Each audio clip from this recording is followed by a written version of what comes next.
Michael McIntyre a tiré sur le prince Harry après une question de la famille royale dans le dernier épisode de The Wheel le jour du Nouvel An.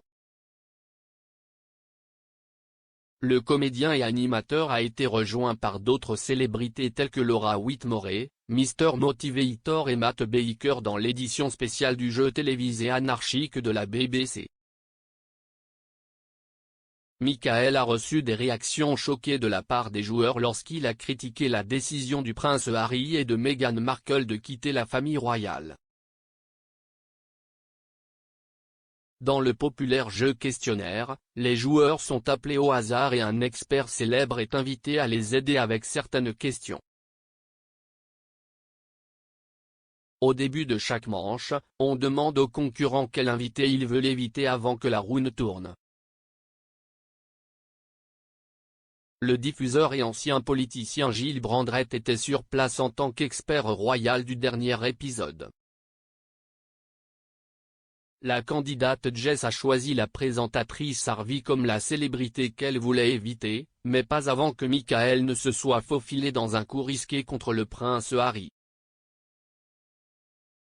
Il a commencé par demander lesquels de ses amis célèbres n'étaient pas des fans de la famille royale. Le prince Harry n'est pas là, vous devrez donc en choisir un, a-t-il plaisanté. Jess a grimacé lorsque les célébrités ont ri et ont aiguillonné Michael pour ses commentaires. Se défendant, il s'est exclamé, ce n'est pas un fan, n'est-ce pas? En janvier 2020, Harry et Meghan ont démissionné de leurs fonctions royales et ont déménagé dans le sud de la Californie. Leur entretien ultérieur avec Oprah Winfrey à la suite de cette décision sans précédent a attiré une attention et une controverse considérable après que des accusations aient été portées contre d'autres membres de la famille royale sans nom. De retour sur The Wheel, Harvey a admis que Jess avait probablement pris la bonne décision en l'éclairant en rouge. « Je suis content que tu l'aies fait, dit-il. Parce que je n'aille jamais regarder The Crown ou quoi que ce soit.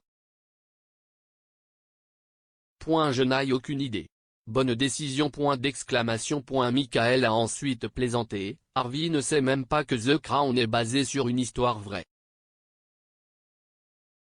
Après que la roue est tournée, Jess était en fait scellée avec Monsieur Motivator pour l'aider dans son premier tour. On lui a demandé comment la reine Elisabeth II devrait être abordée lors d'une première réunion, et les deux joueurs étaient un peu perplexes. Jess a choisi Madame, mais Gilles l'a informé que la reine devrait d'abord être appelée Votre Majesté avant de passer à l'adresse un peu moins formelle. L'une des trois candidates, elle a également affronté Richard et Calvin pour une cagnotte en constante augmentation. Finalement, Richard a réussi à rentrer chez lui avec un butin de 24 000 livres qui a changé sa vie.